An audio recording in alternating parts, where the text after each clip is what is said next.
Okay, good morning, everyone. Thank you for joining this panel on mixed-use developments. I'll invite all four on stage at the same time. So first, I'd like to invite Jonathan Brown, Chief Portfolio Officer for Miral. Welcome, Jonathan. We have Amir, Managing Director for MENA region for Hilton, who's just playing with his mic. Whilst we've got Grégory, who is Chief Development Officer for Club Med. We haven't got time for your full title, sorry, because we've got the shake in half an hour apparently. So, and we have Ugo, who is Director of Culture at the Louvre. So, welcome, gentlemen. You want to take a seat? Thank you. Thank you. Thanks all for joining. Hope you've had a good show so far. Great cast. So, just want to crack straight onto it. So, Jonathan, we're all guests here on Yas Island. This week. So can you kind of give us some background on how the strategy was really kind of created to create this incredible sort of destination that we've got here on our doorstep? Yes, of course. Can everybody hear me okay? I think so. So if we think back 12 years ago, Yas Island was a blank canvas. There was nothing here. And it was actually His Highness Sheikh Mohammed bin Zayed, his vision helped form and transform what we've been doing here at Yas Island. It's been intrinsically linked with Vision 2030, and we've been continually adding to the destination over the past decade or so, starting with the delivery of Ferrari World Abu Dhabi with the fastest roller coaster in the world. So that was a great statement to start with, culminating in the delivery of Warner Brothers World Abu Dhabi 2 years ago, which is now, or currently, the largest indoor theme park in the world, and most recently the delivery of SeaWorld, which is a fantastic, if you haven't been, it's a fantastic marine life themed park here on Yas Island as well. Yes, thank you. And I think kind of moving on into Amir, because obviously having an anchor attraction like Ferrari World was obviously a big driver for this whole destination. From an operator's point of view, talk us through the importance of having something like that, then you can build kind of some of these great, I think you've got 3 hotels on this island already, haven't you? So correct, yeah. We've got the Hilton, obviously, that we're in now. The Warner Brothers WB hotel that I think everyone enjoyed the ceremony at a couple of nights ago, and obviously the DoubleTree Hotel as well, that's connected as well to the WB and the adjacent to the theme park as well. I think for the developer, a destination like this, a mixed-use development. I think one of the key benefits is the diversification that it offers in terms of not being exposed to one particular asset class, and provides a less volatile kind of income stream across the destination that allows for probably more attractive financing terms as well, other than looking at a kind of single asset project. But I think key to kind of making the whole thing work as a mixed-use destination and enjoying the benefits of diversification is to ensure that each component that kind of forms part of that destination can add value to and also benefit from the other components that are within the destination as well. So, I mean, for example, here, we're at the Hilton on Yas Island, right next door to us, we've got the Etihad Arena, right? And that's a major kind of anchor attraction for the destination. I'm sure when Miral looked at which brand, which operator they wanted to have adjacent to that arena, they would consider the value that operator and the value that brand can add to that key anchor attraction. Yeah. And that's where evaluating the performance or experience of Hilton in terms of its experience in managing arenas and stadium around the world. I think we're the largest operator, to the best of my knowledge. We have the most hotels located at or adjacent to stadiums and arenas globally. Miral have been able to benefit from that experience in terms of the design, in terms of the planning, in terms of the operations, in terms of the sales and marketing, and having a totally coordinated approach in terms of how you're going to activate that arena and also how you're going to support the hotel as well, because an arena is a 365-day operation, right? It's not just, you don't just hold a couple of events there. It's a huge space. You need to activate it. And having Hilton on board, with our network of strategic partners, Live Nation, for example, who we have an exclusive partnership with on a global level, can help to activate the Etihad Arena as well. You know, Live Nation, the largest distributor globally in terms of ticketing for major sports and kind of arts events. So having that kind of symbiosis between the hotel and all of the other attractions within a destination is absolutely key. So yeah, I think that's kind of one of the key benefits for the investor is that diversification, but making sure that you can activate and optimize each of those components so that they can all add value is really critical in terms of the choice of brands and operators, if you've got retail, the tenant mix, that they all add value to the overall, and that the sum of the whole destination is more than each individual component on its own. Yep, so yeah, we were talking just yesterday, weren't we, about the Hilton brands at the hotels, at cricket stadiums, that kind of stuff, that kind of have that kind of overlap, which is lovely, so yeah. Absolutely. Makes a lot of sense. Yeah. So I've also been up to the Louvre, so Ugo, thank you for joining us. Can you kind of give us some background then in kind of how that whole Sadia Island kind of destination kind of came together, and kind of, obviously you've got your own museum, there's the museum expand in the future. Can you give us an understanding of then how the whole kind of development kind of came about? Absolutely. Good morning, everyone. For those who haven't visited Louvre Abu Dhabi yet, so we are basically on the island next door. We are in Nias today, and we are just a few minutes away, a few kilometers away from where we are today. So on Sadia Island, you have what we are calling a cultural district, so which is composed of several entities. You see fantastic image, I think, on the screen of the current Louvre Abu Dhabi Museum, which opened almost 6 years ago. Designed by the French architect Jean Nouvel, so you see the inspiration from the traditional Arabic architecture with this huge cupola, which is the weight of the Eiffel Tower. It's a coincidence, but a beautiful coincidence, composed of 8 layers of steel and aluminum, which create what we call the rain of light effect. Next to Louvre Abu Dhabi, part of this cultural district, you have Guggenheim Abu Dhabi that you can see actually on the screen, designed by Frank Gehry, under construction. And next to it, on the other side, the Zayed National Museum, designed by Norman Foster. In addition to that, you have also a natural history museum and the Team Lab Phenomena institution that will complement this cultural district. And if you look actually really fully to Sadia Cultural District, you have also the Abrahamic Family House. So you see the diversity of what is under construction and what is developed in the cultural district. And what is interesting, because we could ask what the museum has to do with the hotels, and today actually I think we have a lot to do. We are part of the same ecosystem. And what is interesting, Louvre Abu Dhabi, we are part of the Department of Culture and Tourism. So for us, it really goes together as the same family. Yeah, I say, and I think a few people are hopefully going to go up this afternoon to check it out, and I would encourage anyone who hasn't been up there already to get up there. Moving on then to Grégory, I'd love to hear more about kind of Club Med. Obviously, you go about choosing a location, and when you come to develop, I know you're not currently yet in the Middle East. Hopefully, things are coming here in the future. But talk us through the backstory of your destination kind of creation, and maybe some plans that you've got. Yeah, sure. Thank you.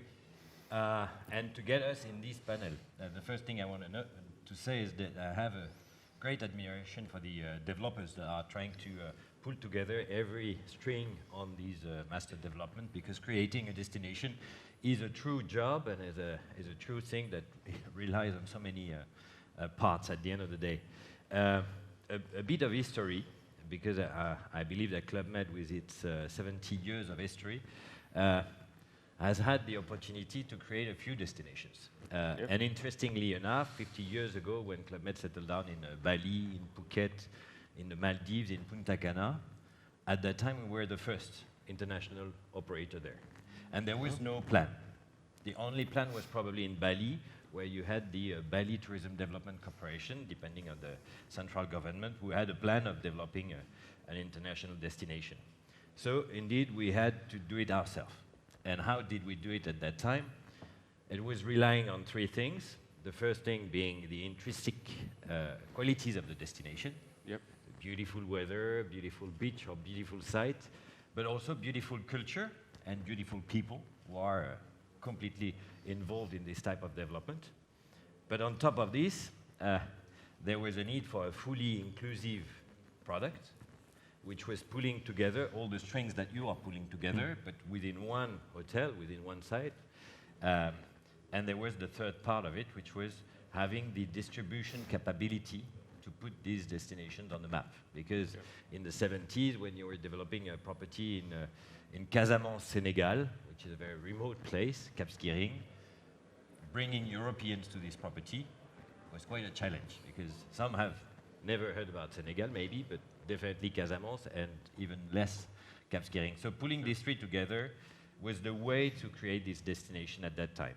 So we were basically, and that's what we still are, a little mixed-use development in ourselves with accommodation, with in a Club Med resort probably 30 different sports activities that are taught by professional people, kids professional organization to bring them to enjoy their holidays, and professional organization to have the parents also enjoy their holidays and have a full experience while the kids are taken care of. So that's what we are today. But I must say that today we are also in these mixed-use development because the guests that are going to upscale all-inclusive holidays in Club Med today, they have paid for everything. So they have paid for the food, they have paid for the drinks, they have paid for the entertainment.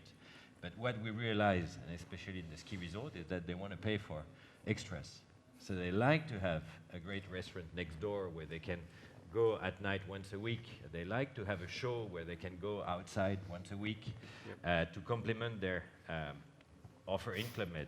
Because at the end of the day, they didn't buy all-inclusive for the bargain, which was maybe the case 30 years ago, but they bought it because of this free and stress-free experience they can get. The price is not the issue. They could pay more. But at the end of the day, it's about being everything taken care of in a single place. Gotcha. All under one roof, as it were.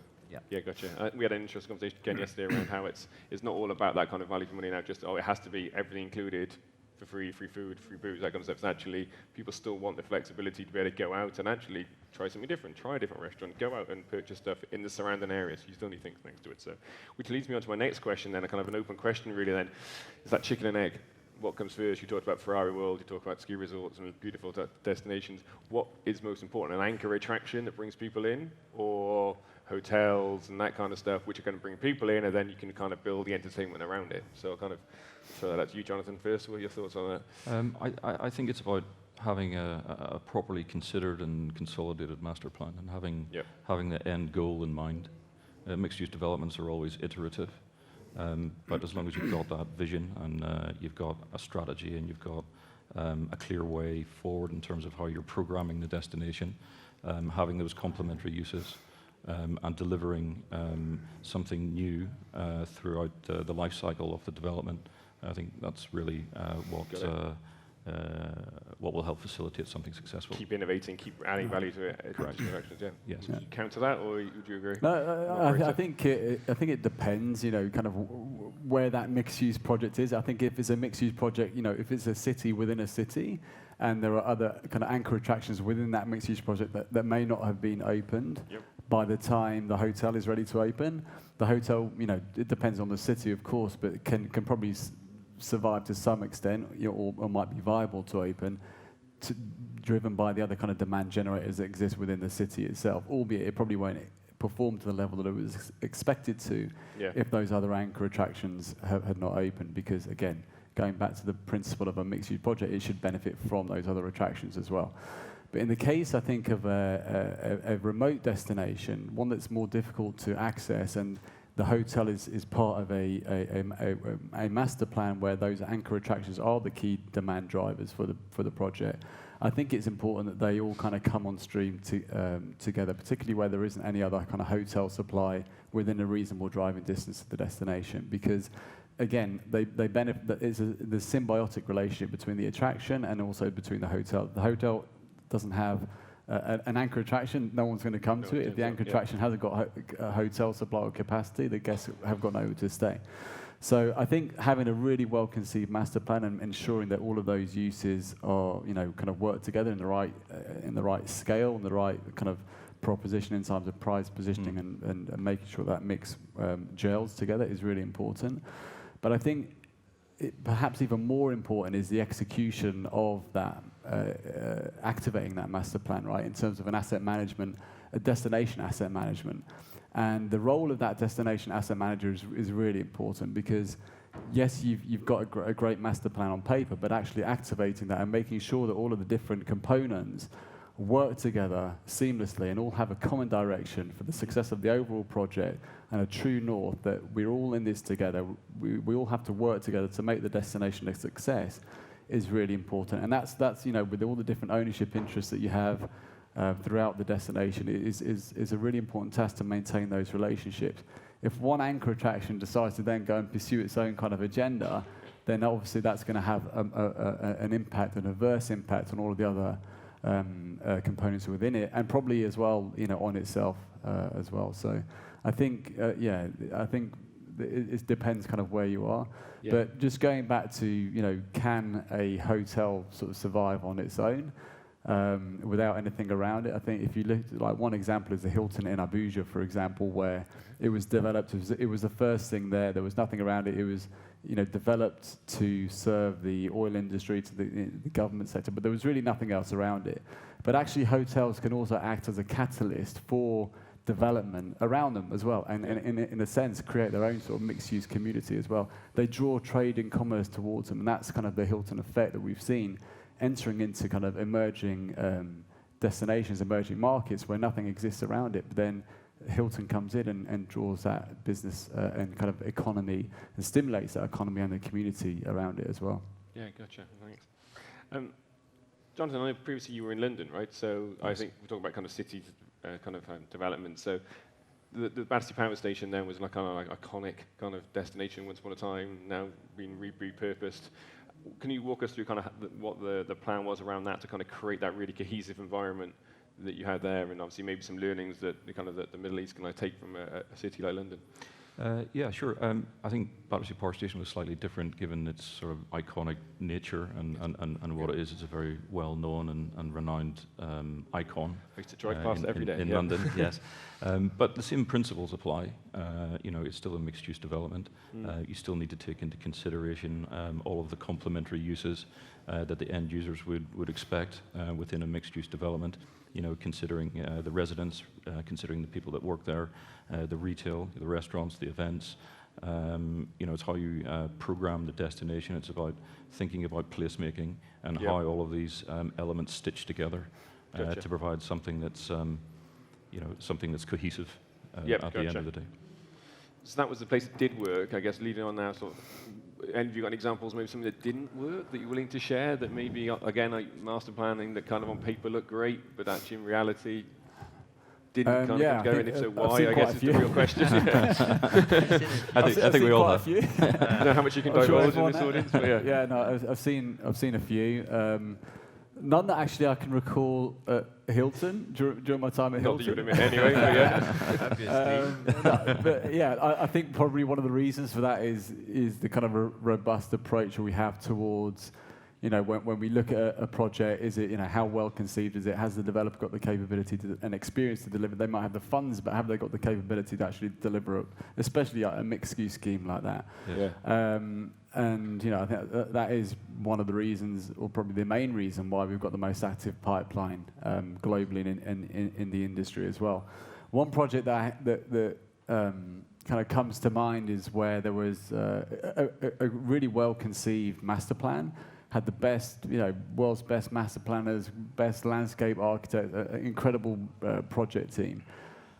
Experts, you know, feeding into, you know, guiding on every anchor attraction within it, in the best in the world. So I think if that materialized, it would have been a great project. It was a unique project. It was the first of its kind in the region.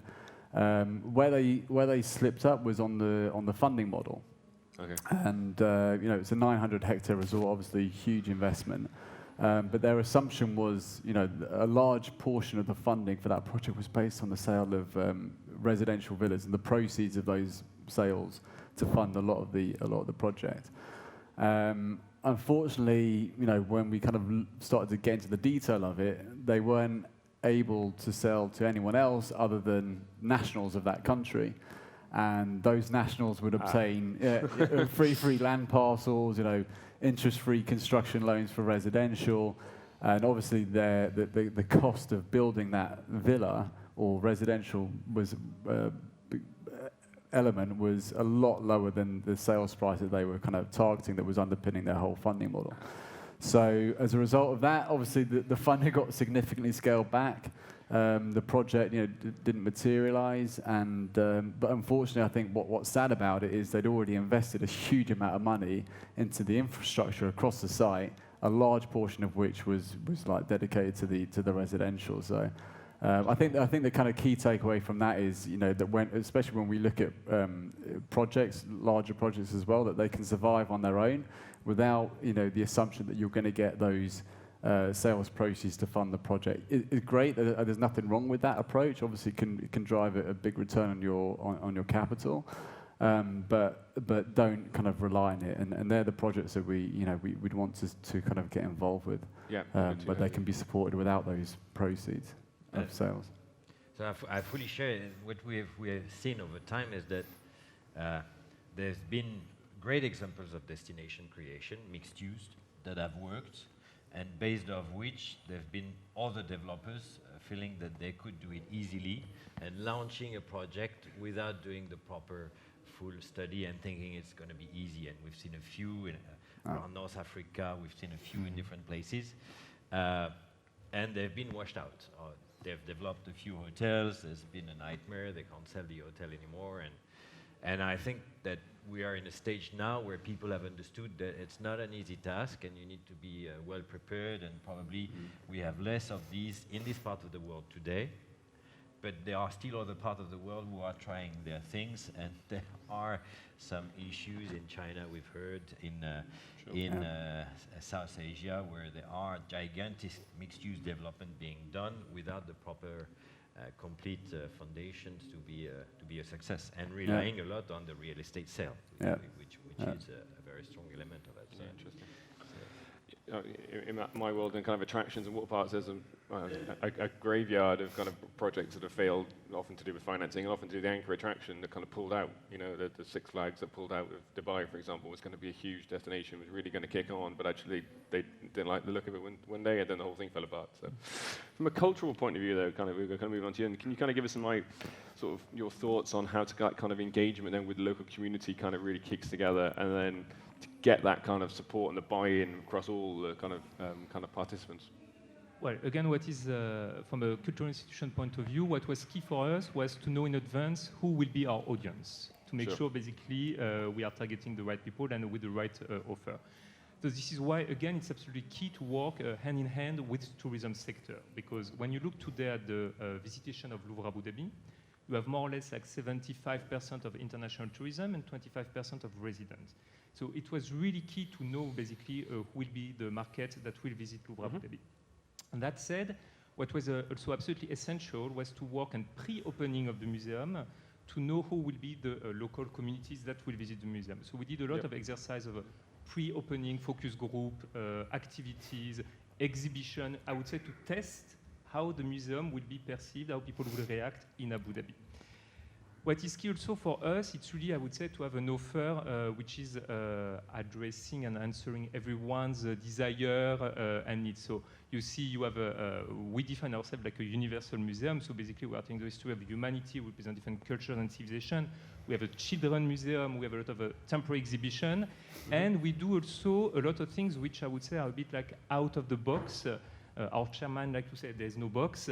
So we need also to look at the museum basically in a way which is much more than a museum. It's a place to socialize. I think we'll see later, it's a place also maybe to do sports. How we can really address all the communities. We are organizing on Sunday the first UAE triathlon at the museum, for instance. Wow. We organize a marathon in January. We are celebrating International Day of Yoga, etc., etc. So we really want people to look at the museum, I would say, from different angles and perspectives, and to make sure it becomes a destination not only for museum goers or cultural lovers, but absolutely for everyone. Makes sense. I can check out the triathlon. That sounds good. I've done it in the past. You do like a cycle race around the racetrack, don't you, for example? Yes, making use of that as an asset, kind of 365 days of the year, rather than the one weekend when you exactly, and swimming in the marina. Sounds good. We're kind of out of time, but I just want to come back to Grégory from your point of view. From when you kind of look at a destination, what do you really kind of want kind of the other partners to kind of consider and kind of really helping you when it comes to kind of considering investing? There are probably many things, but as we are running short of time, I would say that the part that is often missing when we're really starting from scratch for a new destination is building up the workforce.